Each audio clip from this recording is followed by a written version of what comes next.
Welcome to the History Slam podcast from ActiveHistory.ca. Here is your host, Sean Graham. And thank you, Adam. Welcome to History Slam, everybody. I am Sean Graham. We're coming at you today nearly live from Ottawa, Ontario. We're at the National Arts Centre in the Hexagon studio, kicking off our Northern History Week. And we're here today to talk about a couple of the films that are coming as part of Northern Scene here at the National Arts Centre. And joining us, very exciting, Tom McSorley, Executive Director of the Canadian Film Institute, also a sessional lecturer at Carleton in Film Studies, and a film and theater critic for CBC Radio 1. Tom, welcome to the podcast. Thanks for having me, Sean. Great to have you here. So we're talking about two different films that are coming in. First, Nanook of the North, and then the Grub-Stake. And I guess we'll take them chronologically. Sure. And we'll do Nanook first. Right. Because it was released in 1922. Yeah. So basically, what is Nanook of the North? What's the movie about? Well, it's a kind of for its time, I started to imagine like 9 decades ago when this film was released. It was a groundbreaking vision of the North. I mean, the North exists in so many ways in the imagination, and particularly for Europeans. Germany in particular, they have a fascination with things that are Nordic, and Nordic peoples generally. But yeah, this film was a kind of window into literally an unseen world. And this is, again, it's hard to imagine in our day, you know, of YouTube uploads and stuff. Like this was like pre-television, and you know, this is an image, a moving image of what they were called Eskimo life. I mean, an Inuit community in the north of Ungava Bay. So it was literally an eye-opening and figuratively an eye-opening experience for audiences to be transported the way cinema can do to these, you know, very remote, almost unknown places, just geographically speaking. Right. And then to have exposure to a cultural set of cultural practices that the Inuit perform, hunting and cooking and all that stuff, was quite, it was received as a sensation. And it's funny when you look at it now, it seems there's a lot of problems that we have with it in terms of appropriation and the cultural politics of the film. But in 1922, 23, when it was making the rounds, it was literally seen as a revelation of a place hitherto unknown. So very, very exciting time for the filmmaker Robert Flaherty, who was a documentary filmmaker. And it really kind of made his career as a kind of chronicler of contemporary times. And his window into the Inuit world was, as I say, a kind of a sensation in cinematic circles. Now, Robert Flaherty himself, an interesting guy because he wasn't just a filmmaker, and obviously because he had to work before there was film, so he couldn't just be a filmmaker. So his background was in the North on other work-related items, and he started to do this film in the late teens. That's right. Yeah. And he came back, and then it's destroyed. He lost. It was nitrate footage, which is very unstable.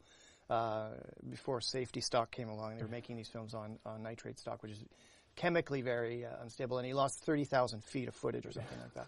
So he had to, this is 1916 or 17, and he decided, well, as a kind of amateur ethnographer in a way, he decided he had to go back because, this was too good not to use and not to have a record of this place.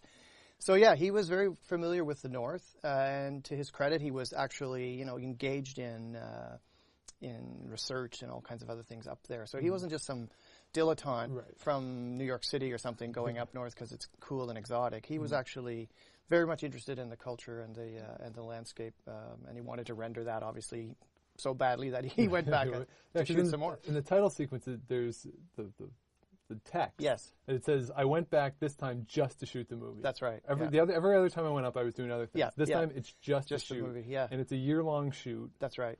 And he comes back with all this footage, and he puts it together. That's right, yeah. Now, is this the first documentary in the history of film? Or is it maybe just the most notable early example of It's the most notable, and of course, it's a feature-length documentary, which is almost unheard of. There were plenty of travel logs and kind of newsreel. In fact, some of the first films in Canada, made in Canada, were travel logs, some of which were they're mostly Western Canada, produced by the CPR, the railway to encourage immigration, actually, for Europeans to come to Canada. But it was not that, didn't go that far north. Some of it as far north as Jasper, I think, But in Flaherty's case, the fact that he created a movie, quote unquote, like a feature-length film out of this was kind of unseen or unheard of at the time. So it was, again, at that level, and you have to remember that this is something we'll talk about when we talk about the Grub-Stake too. This is an industry, a film industry in kind of a nascent state. It has concretized itself into an industry in the teens, starting to be, commercialized and industrialized in Hollywood primarily. Yeah. But what is a film? Well, a film is 90 minutes or 100 minutes in length. Because why? Well, because we want to show it twice on the same night. Why? Well, so we can double our profits. Yeah. So this idea of how films are, the length of them, it's really interesting because it does come out of the first part of the 20th century and the industrialization of movies. So that Robert Flaherty then is getting access to exposure in an industry in a commercial sense because his film is the right length. It's not a 10-minute travelogue. It's not a short. It's a feature. So that was, in a way, kind of really smart of him. Clearly he's passionate about what he was filming and he wanted to record as much of it as he could. But the idea that he put it together as a feature-length documentary at that time was pretty much a pioneering gesture on his part. And it was sort of a springboard for his career, right? Like he gets this title of the pioneer of the documentary from it, and he moves forward. So is that one of the biggest legacies of the movie, is the launching of maybe this genre, but also this filmmaker? I think so. And all of the subsequent philosophical debates about documentary cinema, or nonfiction cinema as it's called, is engendered really by this movie too. So he made a number of other very important documentaries in the UK, Man of Arran, for example, off the coast of Ireland, and others. But yeah, this film became, I think, in a way, because of its subject matter, because it was so unusual a subject, and so, in a way, enchanting for, again, the southern imagination, thinking about the North, what's the North, snow and igloos. And even the title cards in the film are, evoke a kind of romanticism about this very, very difficult life that the Inuit lead, but have led for millennia. So yeah, his arrival with Nanook in the world of documentary, one, made it seem like, well, you can make a film, a quote unquote a movie that's nonfiction, and people will go and see it. So that was an important realization. And secondly, documentary's role as a kind of expository cinema that tells us things about the world we live in, also wasn't unheard of before Flaherty, but he certainly made it into something, a much more ambitious form. Now, part of that ambition, though, is trying to make things look perhaps better than they were. The camera, you're a slave to the camera. Right. So there's scenes in which they're staged. Nanook himself, obviously that's not his name. Yeah, it's not his name, right. And the person who is playing his wife isn't actually his wife. Some of the more powerful scenes are staged. Yes. With the couple of the hunting scenes. Yep. And this, because they were hunting with guns at that point, and he got them to hunt with harpoons. In terms of the one scene with the walrus. Yeah. But they were already, technologically, they'd moved on to the gun. They weren't doing these traditional things that he wanted them to do. But because that's something as a viewer, and maybe it's me looking at it when I watched it in 2013 that I wouldn't have picked up in 1922. But one of the first scenes in the movie is he's at a trading post. That's right. With a European trader, and he's showing him the gramophone, which is another stage scene. Yeah, he knew how a gramophone worked. Yeah. And he bites the record. It's interesting to see this. The at least perception of first contact with new technology. Yes, that's right. But logically, if he's dealing with this trader, he would have had access to guns. Of course. Yeah. So there's a logical flaw in having that scene first that it just doesn't make sense to me. Well, I think a lot of it, again, it goes back to this, the thing about it, what's so interesting to me about memory in terms of how we experience media. For our times, we can go back and watch something a million times. We can watch it, TV shows, when we recorded them on VHS, we'd watch them over. Right. And so you can pick up on these kinds of illogical things. But when you see it once, and you're seeing it in real time, let's say you go to see Nanook of the North in 1922 in some theater, you're not going to, you might reflect on that later, but you won't go back and actually look at the film again the way we've done. Right. Yeah. So that's one thing. I'm sure he would have thought, well, no one's going to notice.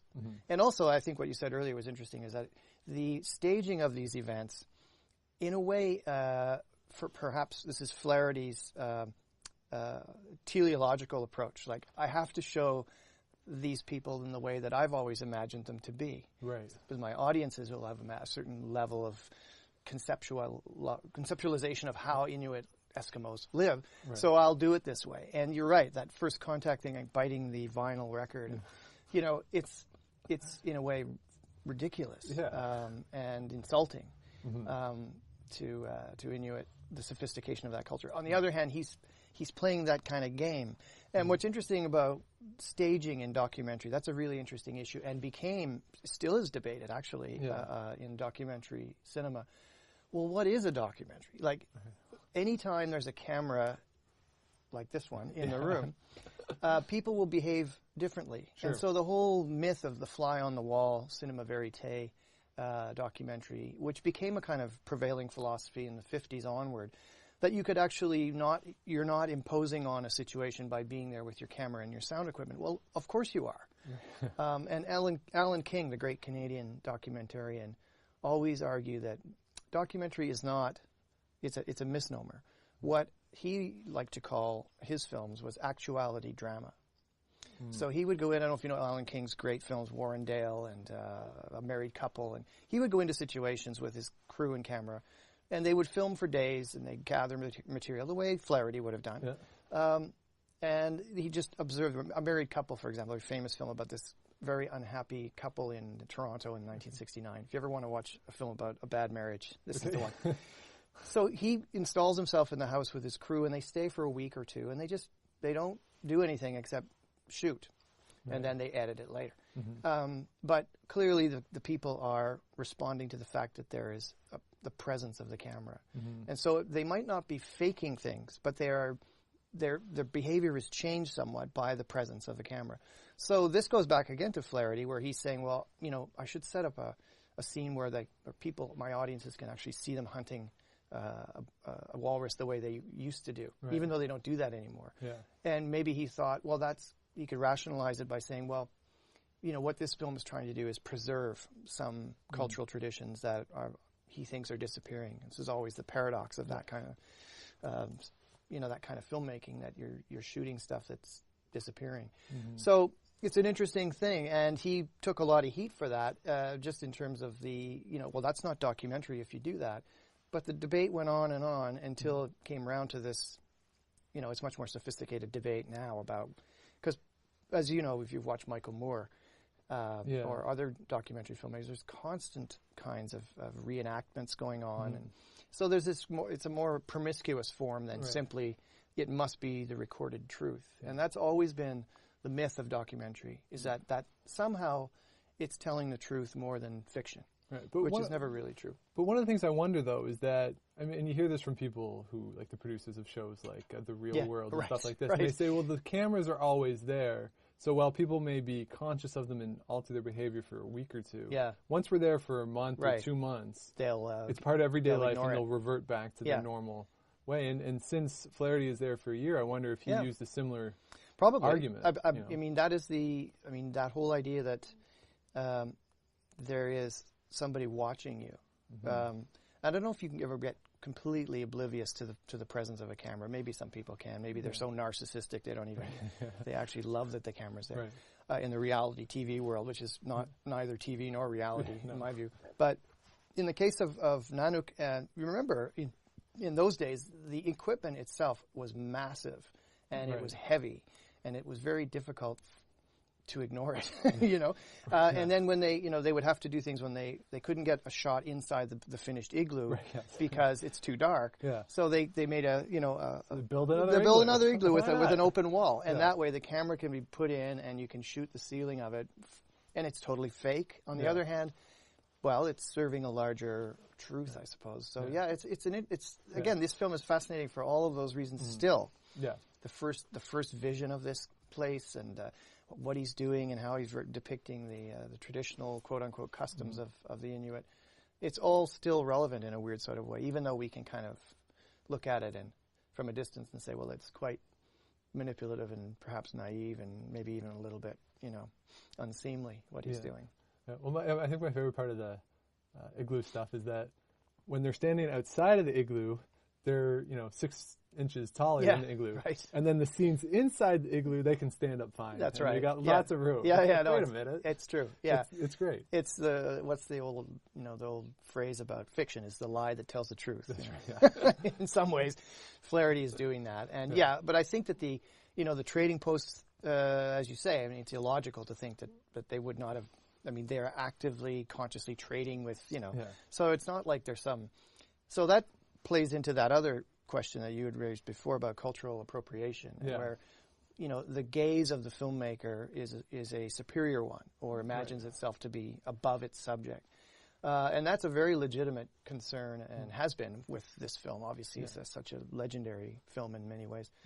About the attitude of the filmmaker to the subject, right? But I don't.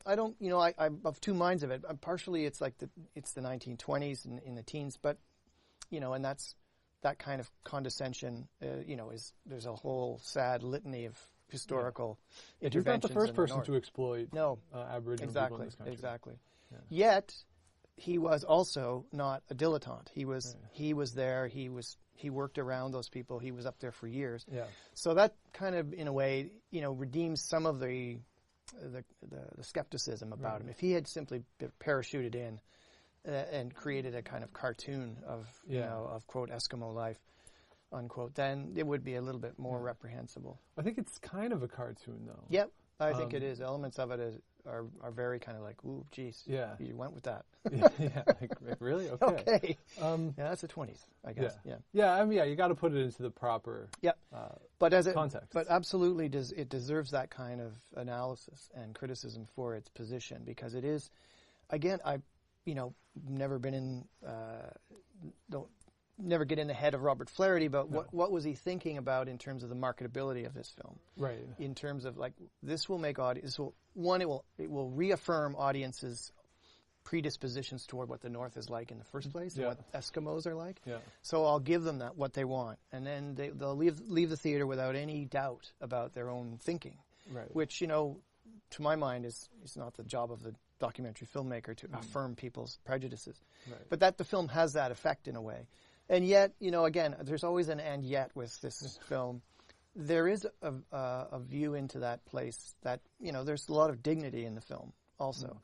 But it's too bad that it's really limited by its perspective, I think, in those days. Yeah, and I think one of the things that sort of mitigates that is that I think he's trying to celebrate these people in this way of life, right? Yeah, so it's not just I'm coming in to capture it. Right. I want to celebrate it and show people that there's there's beauty in this, and there's a majesty to this part of the world, and that these people are happy and successful, and totally agree. They're living their lives, and they're just interesting people. They're not caricatures, is what we may think. No. Yes, they may engage, or I may make them engage in things that we already think they engage in, right? Regardless of whether or not it's true. Yeah. But I don't think they're savages, as other people would have called them savages at the time. No, right? I think he's really trying to. He's trying to give these people agency, that they're not this faceless culture. That they're individuals who have strong personalities, and the fact that the family is always there, I think that's an important thing as well. Showing this family life, that we're not that different here in the South as they are in the North. And what's really struck me, again, having watched it just recently, is the inescapable reality of the struggle of their lives. Whether it's fishing, and there's always this constant theme throughout the film of hunger and the encroachment of hunger and survival, that it's unrelenting. And through the whole film, there's never a sense that, there are moments where they're happy, they're in the igloo, and there's great joy and love going on in this community. Yeah. But there's always that sense of imminent disaster, which I found really insistent when the last time I watched it. Was like, he really did capture the struggle to live in this environment. And for millennia, these people have done that. But it is incredible to see, we're out of food. We better save that seal so we can have some food. And then they get the walrus, and they're so hungry when they start carving it up, they have to eat. It's still wet. It's incredible. It hasn't even dried out of the water. Exactly. So that's, if nothing else, Nanook of the North de-romanticizes, in that sense, the great landscape. And of course, it's all, in some sequences, it's stunningly beautiful. Yep. the long shots of the dog sled and that infinite landscape. Incredibly beautiful stuff, and yet always suffused with the knowledge that this is a very harsh place to survive in, and these people are doing what they do to survive in that kind of harsh environment. So very, very compelling and exactly in this sort of inherently dramatic sense. Yeah. That, well, what is the greatest, drama? Well, surviving. It's the greatest drama. Yeah. So that would have resonated, I think, with people too, in a way, in the 20s and moving into, the whole notion of, the Depression coming and that was later. But the idea of survival, physical survival. Yeah. Especially coming out of the war, people are still dealing with the trauma of the war and the death associated with that. And here's the struggle to survive. Absolutely. And I think that's one of the reasons the European imagination in particular, and of course North American, is that what is it about the North? Glenn Gould did this famous series, The Idea of North. This notion, yes, we're Nordic people, but the idea, at least in the Germanic tradition of the North, is solitude and this kind of romanticized landscape where you can find solitude from the riot of human affairs. So that the North occupies that peculiar romantic position in the imagination of Europeans, and especially maybe after World War I, where the carnage of that, and it seems even more romantic to get away from the quote civilized world. So it's interesting. It feeds into all of these larger ideas that we, some of us still do carry around about winter, about the North, about some place to escape to. Well, what is the exact opposite of a trench warfare? Yeah, right. I Exactly. don't think you can come with a better place. That's true. Than the There's Canadian no North. one for miles and miles around. That's right. Yeah. So what is going on with Northern Scene is the film is going to be played, and Tanya Tagaq with some other artists are going to be singing the soundtrack to the film. Now, I don't want to talk necessarily about the production itself, but basically it's sort of repositioning the film in a contemporary way and almost sort of giving it back to the Inuit peoples themselves, as opposed to through this lens of a European audience. Now, do you think that this is a valuable exercise to reposition the film in this way, or will it maybe change the message of the film and some of the power of those scenes that we've already talked about by putting this modern spin on it? I don't know. I mean, I'm interested to find out. I can only imagine that the soundtrack for the film that exists is a kind of romanticized sound. It's kind of romantic music. I'm really curious to see if there are going to be some dissonances that come out from her performance, because she's extraordinary and avant-garde in that sense, so that the sonic and the visual will collide. I suspect. I mean, I'm really interested to see how she's going to take the images we've talked about that are kind of cliched and condescending, and what she'll do to those images with her sound, or with the sound of this music. So to me, I'm really eager to hear it, because that relationship between image and sound in cinema is so important, and so it might actually be able to kind of dislodge that romanticized, those elements of the film that are romanticized. Especially because it's live, too. Might add to that. Because the score that goes with it right now, like you say, it's very romanticized, and it's, I mean, not to be too critical, but it's the sort of thing that if you watch movies, you can sort of see where, like, you can almost put it there yourself. Absolutely. And it doesn't really challenge anything. No, and it does emphasize the emotional content of the film.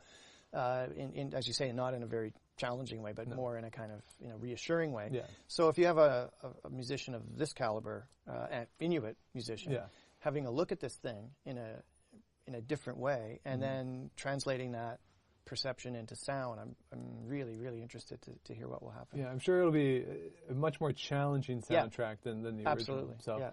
No, it's a great idea. I mean, as you know, there are contemporary Inuit filmmakers like Zacharias Canuck, who made Atanarjuat back in 2001, and several other films since, that are, they're making their own stories and telling their own stories in their own way. Right. But to take Flaherty's thing and then throw it into the blender, I think that's going to be really cool. Because you have the two different cultures meeting, and then you also have the time element. Absolutely. Of that it's 90 years. Yes, exactly. Since this movie was made. That's right. and sort of taking that spin as Yeah. well. It will be. I think it will be really interesting to see. I can't how it imagine plays that out. it would be anything but a confrontation Yeah. at some level with the images through sound. So, Yeah. not in all cases, but I think there will, because as we've discussed, there's some very dignified moments in the film as well. So it'd be really cool to hear that interpretation from her side. It'll take what's already a very powerful piece and make it even more powerful. Because when I watched it the first time, there's parts of the 80 minutes or 90 minutes, whatever it is, where you can sort of relax and you're not really into it. But this one, I think it'll be intense the whole way through. Yeah, I imagine it will be. And, she's worked with Bjork, and she's done all kinds of very interesting throat singing and all that stuff. I can just kind of hear it almost, just be really curious to see where it goes, though, in these various aspects of the film that drift into appropriation or that, that are more dignified, like the record chewing scene. Like, can't wait to hear what happens. Yeah. That'll be interesting. Yeah. That one, and I think that one and the igloo, I think, are the two scenes that I'm most interested to see how they play them. How they play them, yeah, for sure. Now, the other film that we want to talk about is Grub-Stake. 1923 film starring Nell Shipman. Nell Shipman, yeah. Now, before we get into Nell Shipman, what's the premise of this movie? Well, the premise of the Grub-Stake is a very small claim that you make in the north, like a stake. So grub meaning, So it's a melodrama, and it revolves around a woman named Faith Diggs who lives down on the Atlantic coast, and she is courted by this kind of strange, sinister manipulator guy named Leroy, who's a gambler. And she and her father, who's a retired mariner, they're kind of struggling to get along. And he says, well, look, marry me. We'll go up north, and I'll set you up with a stake. So they do. And it turns out that Leroy's a pimp. And he wants her to work in the sex trade in the Klondike, because a lot of traffic with people coming in there trying to make millions and stuff. Yeah. So she soon kind of figures out the lay of the land and goes, oh, okay, this is what this guy's about. It's not about love and romance. He's putting me into prostitution. So the film then becomes, how does she escape from this servitude? Yeah. So I don't want to say it anymore so people can see it. But it is a classic silent era melodrama. And its location, it was filmed in Washington State. It wasn't filmed in the Yukon, but it's set in Canada's north. Is interesting because Nell Shipman's career, her early films, one in particular called Back to God's Country in 1919, was also set in north, was shot in northern Alberta. But it deals with a woman, again, trying to escape from this character who's after her. And in all of her movies, Nell Shipman is a very strong protagonist, which is kind of unusual for women characters in the silent era. For sure. So it's a funny kind of... She has a great connection with nature. There's a kind of pantheist sensibility in Nell Shipman's films where for example, there's a bear in Grub-Stake, which she hibernates with the bear. There's a lot of stuff that goes on that's nice. Stretches credulity. But nevertheless, it is one of those northern melodramas that, again, trucks in this kind of currency of the north as a romantic but dangerous place. Right. But also a place of great freedom because you are connected to the landscape and the character of Faith, Nell's character. She's connected to the natural world in the way that the men aren't. So there's a little bit of overlap with, I suppose, with the Inuit experience and that connection with the earth, the planet or nature that Southerners don't have or that they've become alienated from. So it's a completely different experience as a film. I mean, it's often quite funny. It's ludicrous. It's over the top in terms of melodramatic effect. Vaudevillian in that way? Yeah, very much so. Yeah. But we're talking about, which is interesting again about both. They're almost from the same year. This is the beginning of the movies as an industry. Right. And Nell Shipman was, perhaps like Flaherty, or in a different way, trying to make popular entertainments. She's not Ingmar Bergman. Or she's not making art movies. She's making basically like a TV show. She's trying to make something that is generic. People are familiar with these stories. But she's also wanting to set it in an exotic landscape. And then bring in animals. Like there's a bear, a trained bear, and there's raccoons, and there's, you name it.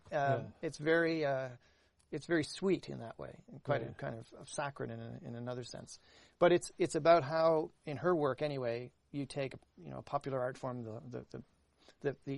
endangered heroine in a melodramatic situation, how she escapes from this. But you relocate it in a weird sort of way into a natural versus civilizational drama, and that's what she does in Grub-Stake. Now, you mentioned that it's not shot in the North, even though it's set in the Klondike. Yeah. Now, I realize that this is commonplace in the film industry, that, absolutely, cities it's get... the movies, man. That's right. Yeah. Nothing's real. Nothing's real, exactly. But in this case, because the North is so distinct, and...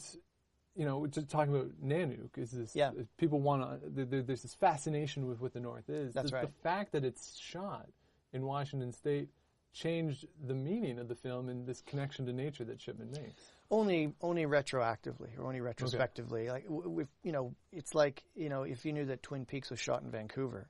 Right. It was supposed to be San Francisco. Yeah. It doesn't really matter. Yeah. Or the Hurt Locker that's supposed to be shot in Iraq. That's right. Yeah. So, the debates about image and reality are infinite, potentially. Right. But in this case, for Nell Shipman, it was basically her life. She had moved from, she was born in Victoria, grew up in Victoria, but her family, basically she grew up in Washington State in Seattle. But she became involved with a film producer, actually a guy from Hull. Or Gatineau, Ernie Shipman, which is how she got her last name. Yeah. He was a very, very swashbuckling kind of producer type in Canada in the 20s and the teens, who went around to various cities, Calgary, for example, and pitched ideas at the local, merchant class and said, invest in this movie of mine. We're going to shoot it up in northern Alberta, and, it'll be made here and you guys will get profit. So Back to God's Country, which is a film from 1919 that kind of made Nell Shipman into a star in those days. So very much was successful because of that sort of romance of the North stuff. Right. So even when she went back into the States and she and Ernie split, and she was a filmmaker. She was a film producer who saw the market appetite based on her previous success of this kind of setting. So let's make the Grub-Stake and let's set it up in the romantic North. Far away, and they brought in wind machines and snow machines in Washington State. They didn't even shoot it in blizzard conditions. They made the blizzard conditions. Right. But the idea was so compelling at the level of the imagination, and for her that this doesn't matter where we shoot it. We just have to make it sure that it's set up there because people have an idea about the North, and I have an idea about the power and agency of women and their connection to nature and the characters that I play.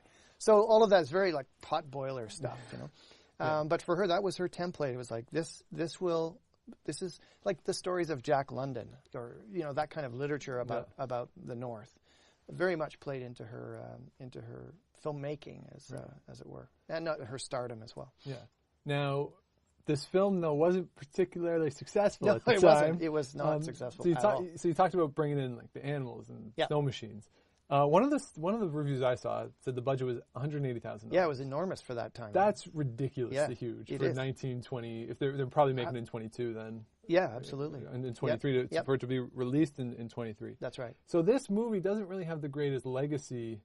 No, in fact, for a variety of reasons. That's right. First, it bankrupted Shipman's company, and two, it was never released widely, right? No. Now, why? Well, that's again. The industry has so many stories like this. So if we can take out quality for a moment as a condition. Well, that usually doesn't matter in the film industry if something's successful. Exactly. So the reality of it was, in terms, again, this fledgling commercialization of the film industry in the teens and 20s, distribution patterns were controlled completely controlled by the major studios, who basically had no interest in independent producers making films. She was one of those. She's an indie. She's like any indie today. Yeah. She's not affiliated with a studio. Right. And so they're not interested in the product produced outside of their own factory because they own the delivery system for their product. So marginalized that way in terms of just the industry itself, regardless of the quality of the film. Yeah. But she made a few sales.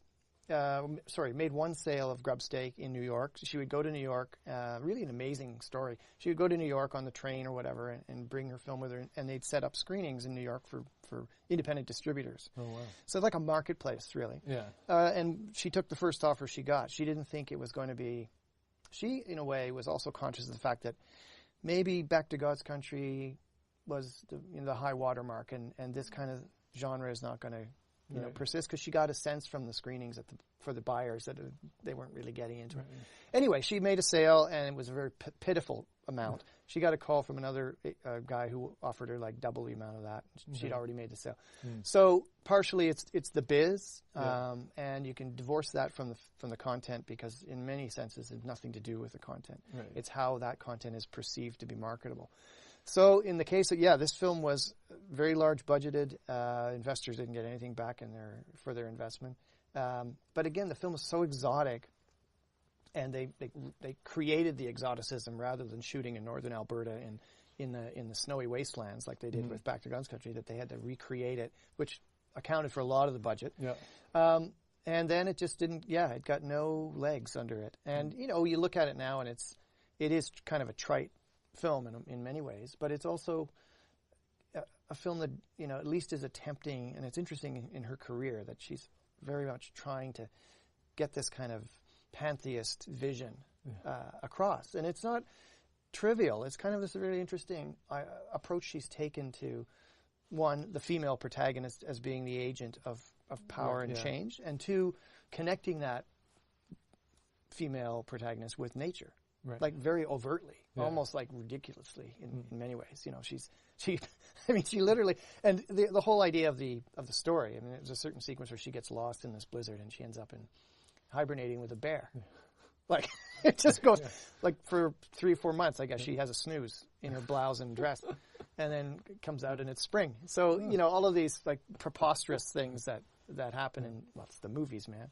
But anyway, so but nevertheless connecting or trying to make that the undoing of the evil guy will come as a result of this conspiracy of nature and nurture. This woman and her new love, and another woman in the film who she befriends, who's her boss under this pimp. They become allies because they know this isn't right. And so it's funny how she just kind of like tells that story again and again. But outside the frame, shall we say, that wasn't working for her in commercial terms. Now, because of that commercial failure, then, what's the film's legacy? I mean, why do we even know about it? Like well, really, we don't really. I mean, it's a rarity. It's one of the early. Nell Shipman is really quite an exception. There was almost no film production in Canada, and this film wasn't made in Canada, but absolutely none. Maybe there are 3 or 4 features made in the first 20 years of the 20th century. One small population, not a lot of money, all the reasons that are obvious. This film, though, is interesting historically. I don't think it's particularly interesting aesthetically. And it's kind of been saved. It's a film that's survived. And a couple of her other films, interim films in between, The Girl from God's Country and others, they're completely lost. They're gone. Again, these were commodities produced. They weren't without a view toward preservation. The accidents of these things existing in the archives, because this one's coming from the archives, this print, it's really kind of ad hoc, hit or miss. So it isn't, a great discovery in terms of, cinematic masterpiece that nobody's seen before. It's not that. But what it is, it allows you to piece together a particular period of film production in Canada. And as we've been talking about, this whole idea that in Nell Shipman's case, because she was kind of like, a pioneer in many ways in terms of her involvement in the productions themselves, not only on screen, but as producer and as screenwriter, that this was a period of great kind of fluidity in the film industry. But here's a woman who's very interested in the North and is kind of bought into a literature that was popular in magazines. And James Oliver Curwood, who was a writer who wrote adventure stories in the North, Jack London, all that idea really struck her imagination, and she thought that this would be a marketable thing. And maybe, like Flaherty, she thought, hey, this documentary, people will want to see this because nobody sees this part of the world. In the pre-television world, right? So it's funny the two films are juxtaposed in Northern Scene for that reason. I just think it's kind of a diversion, a kind of delight to watch the Grub-Stake, because it's really oafish in many ways in its direction and quite like over the top in terms of melodrama. But that's part of the pleasure of these of these artifacts, if we want to call them Right. that, of that era. That you can see through all of the nonsense. But as I said with Nell Shipman, what I always find fascinating about her is this sort of alignment of the female with nature, which is not unheard of in Western civilization, obviously. But her insistence on setting this stuff in remote areas and human societies trying to figure themselves out in very harsh environments. And how is it that women can prevail over that kind of cynical opportunism of men? So that's really her legacy in that sense. So this movie is more, Nanook is really more sort of maybe reframing that movie. The Grub-Stake for Northern Scene is more rediscovering the film. That's right. And Nell Shipman as an actress, as a producer, and just a general artist, and a major player in early Canadian film. Absolutely, yeah. So the Grub-Stake, what they're doing for the Grub-Stake here is it's really kind of cool. There's going to be live actors. Yes, that's right. Who will be doing the dialogue. Which is subtitled. Yeah, in the film. intertitled. Yeah, intertitled. Yeah. In the film, but it's going to be in a Shakespearean style. That's right. And there's also going to be live musicians. That's right. Who have changed the score. Yes. And so that'll be going on live while the film is playing. Exactly, and that is a lot of fun. I mean, the DVD. This has gotten great reviews. Yeah. It's played across the country in a few right. spots. It's got great reviews. It is a reanimation of what is largely an inferior film, but the experience of it is very, very exciting because it's a very rare thing to have that happen. I mean, usually it's just musical accompaniment, but to have like actors doing, a kind of elevated English language, poetic dialogue to what is really kind of the most conventional sort of potboiler is very funny in the kind of clang between the language and the images. And it's on the DVD that I brought. It's fun. This is the thing about it. It's fun. And this film wasn't made to make some grand statement about the human existential crises. No. It's entertainment. And Nell Shipman herself knew when she was making it, the reason for making this is I like to tell these potboiler stories.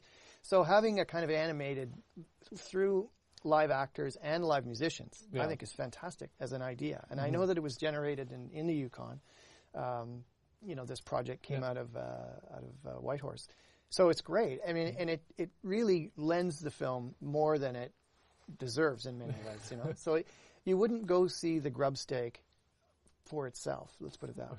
Okay. I mean, you might if you're interested in the silent movies and in Nell Shipman in particular.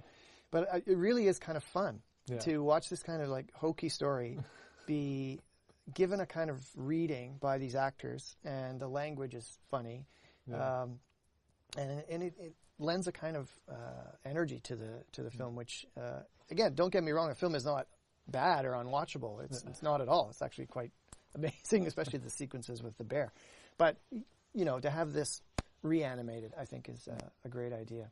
Now, both of these things, both the Nanook and Grub-Stake, are going to be playing at the Mayfair Theatre.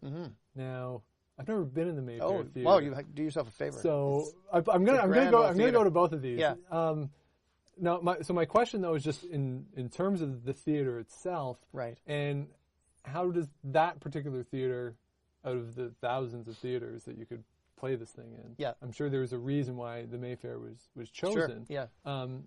And obviously you've been in there a bunch. Yeah.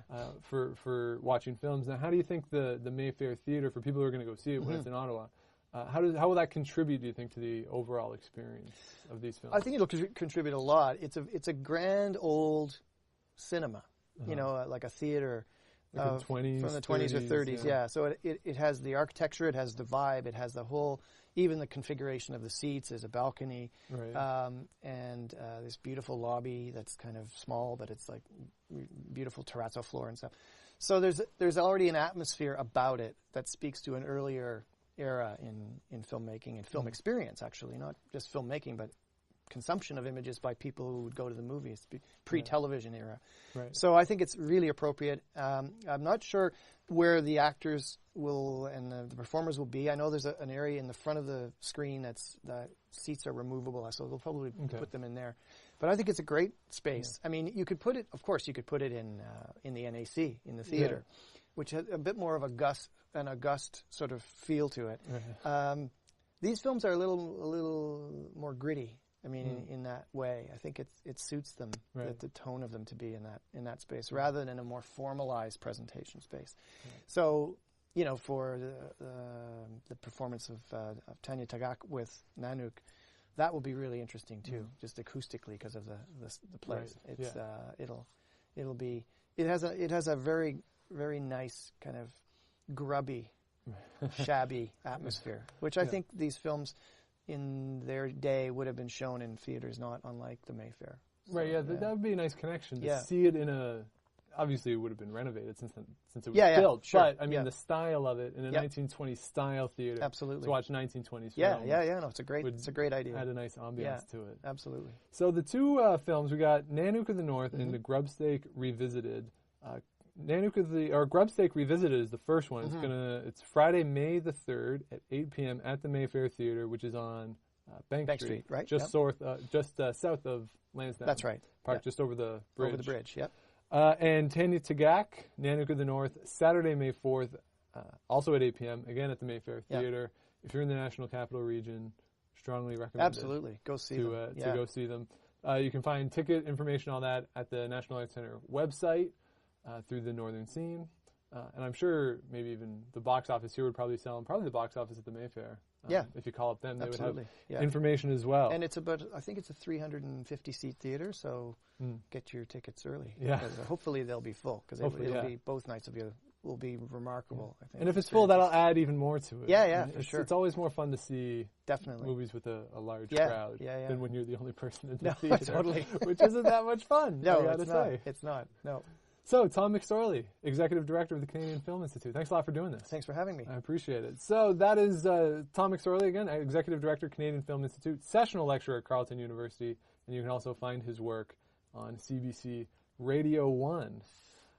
I would like to thank Martin here in the Hexagon studio, Marnie Richardson, also Carla Welf, Laura Danker for helping setting all this up. As part of Northern History Week, we will be back tomorrow with another Northern History podcast and another piece at ActiveHistory.ca. And as always, if you're out and you see Enrico Palazzo, please say hi for me.